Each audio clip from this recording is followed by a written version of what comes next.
Hello students, today we will discuss inductive circuit. Clear? As you know, when we say the purely inductive, that means only inductance is connected in the circuit. Clear? When we say it is the inductive circuit, that means resistance and inductance both are connected in series as shown in diagram. ध्यान से देखिए, ये resistance है, ये inductance है और इन दोनों को हमने किस में कनेक्ट किया है? सीरीज में कनेक्ट किया है. क्लियर है? L इंडक्टेंस, XL क्या है? It is the inductive reactance. Clear? The voltage across the resistance VR which is equal to the IR, voltage across the inductance, that is the VL, that is the IXL. Clear? Here you will see the vector V, that is equal to the vector VR plus vector VL. Clear? What will be the vector V? It is the vector sum of VR and VL. Clear? Now we will draw the vector diagram. In series circuit, you know that the current remain constant. When the current remain constant, that means current is taken on the reference. Clear? तो ध्यान से देखिए, VR in the phase with I, क्योंकि resistance में voltage और current किस में होता है? सेम फेज में. Clear? This is the VL. Here the current lags the voltage by 90 degree. That means this is the 90 degree. Clear? अगर मैं पैरेललोग्राम को कंप्लीट कर दूं और इसका रिजल्टेंट निकालूं तो मुझे क्या मिलेगा? I will get the V. Clear? अगर मैं यहां पर पाइथागोरस लगा दें तो कितना आएगा? V square that is equal to the VR square plus VL square. ये बहुत इंपॉर्टेंट फॉर्मूला है. V square is equal to VR square plus VL square. कभी कभी क्या कहता है कि VR say this is the 150 volt. Clear? The VL that is equal to the say this is the 200 volt. Clear? तो 200 का square plus 150 का square का under root it will give the V. Clear? तो 200 कितना हुआ? That is the 4000 155 22500 that is the 62500. That means this is the 250 volt. Clear? तो यहां पर आपको ध्यान रखना है कि ऐसा नहीं कि आप क्या कर दें कि 200 plus 150 that is equal to the 350. ये कितना है बेटे? ये 250 है और ये कहां से निकला? It is from the this vector diagram, that is the V square is equal to VR square plus VL square. ये 2 मार्क्स के क्वेश्चन में बहुत आता है और कभी कभी ये गेट में भी पूछ लेते हैं और हमें आता हुआ है, लेकिन तब भी हम एग्जाम के प्रेशर में इसको सिंपल ऐड कर देते हैं. ठीक है? तो that means the vector V it is equal to the vector VR plus vector VL. अब what is the V? That is the IZ. What is the VR? IR. VL that is the IXL. अगर मैं I square को common निकाल दूं तो कितना आ जाएगा? Z square that is equal to the R square plus XL square. तो tan phi that is equal to the VL upon VR. VL किसके बराबर है? IXL. VR किसके बराबर है? IR के बराबर. तो phi that is equal to the tan inverse XL upon R. अब ध्यान से देखिए, ये V है और ये I है. अब यहां पर मैं इसको एंटी क्लॉकवाइज रोटेट करूं तो क्या हो रहा है? Current lags the voltage by angle which is less than pi by 2. Clear? अगर ये पाई बाय 2 से लैग करता तो सर्किट कैसा हो जाता? Purely inductive. Clear? Now the circuit is inductive. Clear? तो हम क्या लिखेंगे? I is equal to I not sine omega t minus phi. और फाई किसके बराबर है? That is equal to the tan inverse XL upon R. कभी कभी एग्जाम में क्या देता है? वो VL और VR की वैल्यू पूछता है और आपसे कहता है find the value of the power factor. Clear? तो that means first of all you will find the phi. Clear? And you will find the phi that is the tan inverse XL upon R and you can find the cos phi which will be the power factor. Clear? और power factor की nature कैसी होगी? That will be the lagging. आपको हमेशा ध्यान रखना है कि इंडक्टिव सर्किट में जो पावर फैक्टर है वो कैसा होता है, lagging, because the current is lagging the voltage. अब ध्यान से देखिए साइन फाइव क्या होता है, परपेंडिकुलर अपॉन हाइपोटेन्यूज। परपेंडिकुलर कितना है, VL, हाइपोटेन्यूज कितना है, V, that is the VL upon V, that is the IXL upon IZ, that is equal to the XL upon Z. Then what is the XL? That is equal to the Z sin phi. बहुत important है कि XL that is equal to the Z sin phi. ये बहुत important relation है, हम numerical में इसका use करेंगे। क्लियर? इसी तरह से देखिए power factor cos phi, that is the base upon hypotenuse, that is the VR upon V. What is the VR? That is the IR. What is the V? IZ, and you are getting the cos phi, that is equal to the R upon Z. जैसा मैंने पहले बताया था आपको कि power factor को जो हम दूसरे तरीके से डिफाइन कर सकते हैं वो क्या चीज है, that is the ratio of the resistance and impedance at the R is equal to Z cos phi. Clear है? अब देखिए ये जो ट्राइंगल है, ये ट्राइंगल दिखाई दे रहा है, इस ट्राइंगल को मैंने रीड्रॉ किया है। ठीक है, ये VL है, ये क्या है बेटे, VR, ये क्या है, V किसके बराबर है, IZ, ये IXL and this is the IR। अब I तीनों में कॉमन है तो मैं क्या करूंगा, इसको कॉमन निकाल दूंगा तो कितना आ जाएगा, IR की जगह R आ गया, XL की जगह IXL की जगह XL आ गया और यहां पर Z आ गया। क्लियर? तो ये क्या है बेटे, R, XL और Z, इसे हम क्या बोलते हैं, it is called the impedance triangle. Clear है? अब ध्यान से देखिए, अगर मैं पावर की बात करूं, किसकी बात कर रहा हूं, I am talking about the power. Clear? तो ध्यान से देखिए व्हाट इज द P, बताइए कितना होगा, P that is equal to the 1 upon 2 pi, clear, 0 to 2 pi, clear, that is the V I into dt, clear। V की value रखिए, V की वैल्यू कितनी है, V not sin omega t, I की value कितनी है, that is the I not sin omega t minus 5।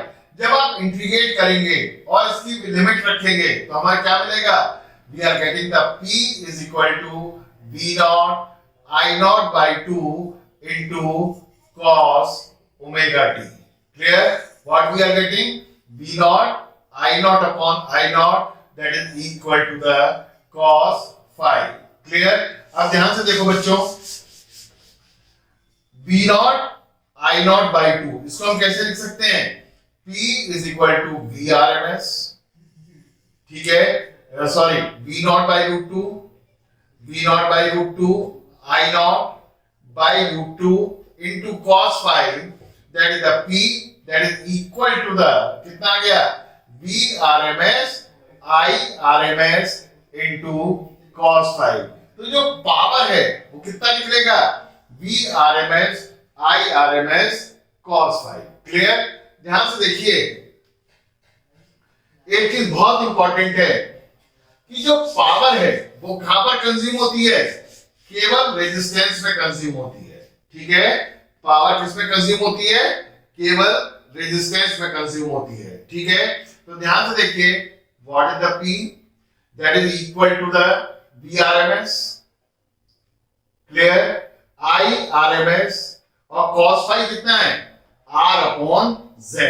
cos phi कितना है, R अपॉन Z। क्लियर? तो P is equal to VRMS के लिए क्या लिखूंगा, बोलिए व्हाट इज द VRMS, बताइए, VRMS that is the V not by root two, I RMS यहां से वैल्यू निकल जाएगी। क्लियर? तो V बराबर कितना हुआ, that is the I RMS into Z। Clear है? आपको पता है कि VRMS अपॉन I RMS बराबर कितना होता है, Z। तो मैंने यहां पे क्या लिख दिया, P बराबर I RMS into Z। Clear? Into I RMS into R upon Z। Z से Z कैंसिल, तो P is equal to I square RMS into कितना आ जाएगा R। तो this is the power, clear, because the power is consumed only in the resistance. As you know in inductance power consumed is 0, clear. एक छोटा सा example करते हैं, उससे थोड़ा क्लियर हो जाएगा आपको। ध्यान से देखिए, suppose this is the omega T, this is the V, and V is equal to, say this is the 15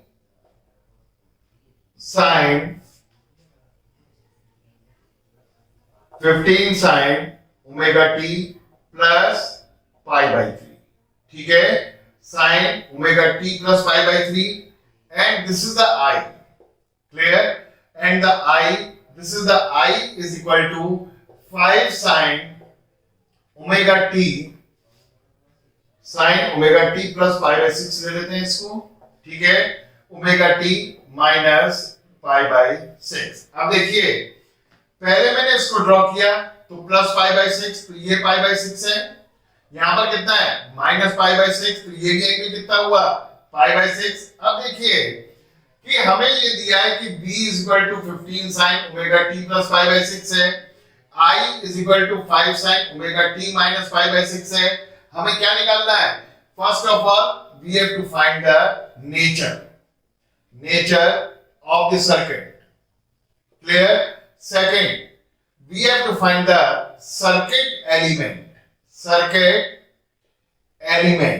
फिर निकालना है हमें थर्ड पावर फैक्टर, क्या निकालना है power factor, clear, and we have to find the power consumed। अब ध्यान से देखिए कि ये V है और ये I है, अगर मैं इस पेयर को एंटी क्लॉकवाइज रोटेट करूं तो कितना फाई आ रहा है? बोलिए, that is the pi by 6 plus pi by 6, that is equal to the pi by 3, ठीक है। यानी कि यहां पर जो करंट है वो कितने एंगल से लैग कर रही है? पाई बाय 3 से, ठीक है। अब ध्यान से देखिए, nature of the circuit and से इंपीडेंस ऑफ द सर्किट, ये भी निकालते हैं हम, देखते हैं जो चीज आती है उसको निकालते हैं। अब देखिए, here I lacks the V by pi by 3, तो नेचर कैसा हुआ? इंडक्टिव, और इंडक्टिव कैसा होता है? It is the RL circuit, ठीक है। तो सर्किट कैसा है नेचर? इंडक्टिव। अब हमें क्या निकालना है बच्चों? Impedance, clear. You know that what is the impedance? Z is equal to V naught upon I naught। V naught कितना है? 15, I naught कितना है? 5, so that is equal to the 15 upon 5, that is equal to the 3 ohm, clear। अब circuit element की बात करते हैं, किसकी बात कर रहे हैं? Circuit element. अब ये तो आपको पता चल गया कि सर्किट एलिमेंट कौन कौन से हैं। एक तो रेजिस्टेंस है, clear. Then what is the resistance? बताइए, R, और R किसके बराबर होता है? Z cos phi, clear. तो R that is equal to Z 3 cos pi by 3, और cos pi by 3 कितना है? 1/2, तो R that is equal to the 1.5 ohm, clear. इसी तरह से देखिए, what is the XL? बताइए, XL that is equal to the Z sin phi, XL that is equal to the Z sin phi। तो XL कितना आ गया? बताओ भाई, Z कितना है? 3 sin pi by 3। sin pi by 3 की वैल्यू कितनी होती है? 0.866, तो 3 into 0.866 ओम, ये कैलकुलेट कर लेंगे आप, ठीक है। पावर फैक्टर कितना हुआ? That is equal to the cos phi, that is the cos pi by 3, और cos pi by 3 कितना होता है? 0.5। लेकिन क्योंकि पावर फैक्टर किसके बीच में लाई कर रहा है? 0 और 1 के बीच में लाई कर रहा है, तो हमें क्या देखना है कि ये लैग है या लीडिंग। अब देख लीजिए, क्योंकि करंट लैग कर रहा है तो power factor will be 0.5 lag. Clear? अब हमें क्या निकालना है? Power consumed. और पावर कितना होता है? That is the Vrms Irms cos phi। Clear? Vrms कितना है बताइए? That is the 15/√2। Clear? Irms कितना है? 5/√2। Clear? And the cos phi that is the cos pi by 3 that is equal to the 15/√2 into 5/√2 और cos pi by 3 1/2। तो कितना आ गया? that is the 15 5 is 75/4। clear? that is equal to the 4 1 is 4 35 4 8 is 32 18 point कितना आ गया? 18.75। ठीक है? तो कितना आ रहा है ये आ गया बेटा 18.75। कैलकुलेट करके देख लीजिए कितना आ रहा है। 75 बाई देख लेते हैं, एक बार और चेक कर लेते हैं। 75 दिस इज द 4 1 जा 4 35 4 8 जा 32 3 0 4 7 जा 28 और 4 5 जा 20। तो 18.75 वॉट। अब देखिए हमने ये बताया था कि जो पावर है वो किसमें कंज्यूम होती है? Power is consumed only in the resistance. ठीक है? तो P किसके बराबर हुआ बेटे? That is the Irms square into R। Clear? तो P Irms कितना था? 5/√2 का स्क्वायर। और R कितना निकाला था आपने? R बराबर कितना था? Z cos phi 1.5। Clear? That is the 1.5। Clear? तो दिस इज द 25/2 into 1.5। जब आप इसको कैलकुलेट करेंगे तो आप देखेंगे कि इसकी भी वैल्यू कितनी आ रही है? 18.75 वॉट। क्लियर है?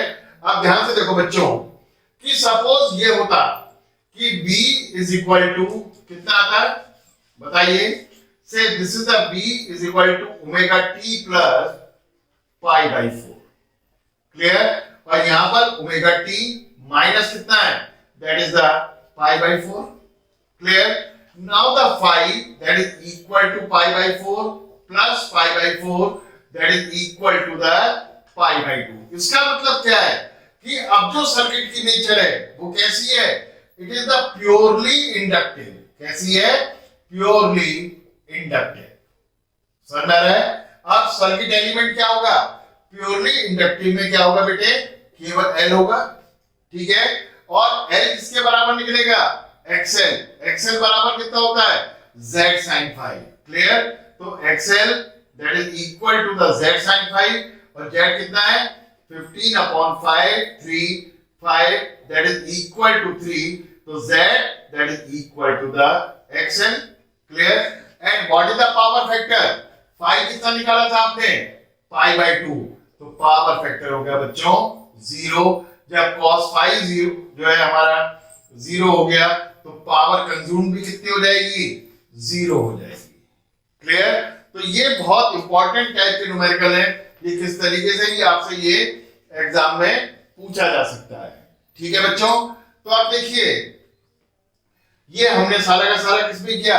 ये हमने आरएल सर्किट। एक चीज और ध्यान रखनी है कि जैसे हम कॉइल की बात करते हैं, यहां पर भी न्यूमेरिकल में क्या आएगा कि हम कॉइल की बात कर रहे हैं। ठीक है? तो कॉइल का मतलब क्या होता है? कॉइल का मतलब होता है आरएल सर्किट। कॉइल का क्या मतलब होता है? It is the RL circuit.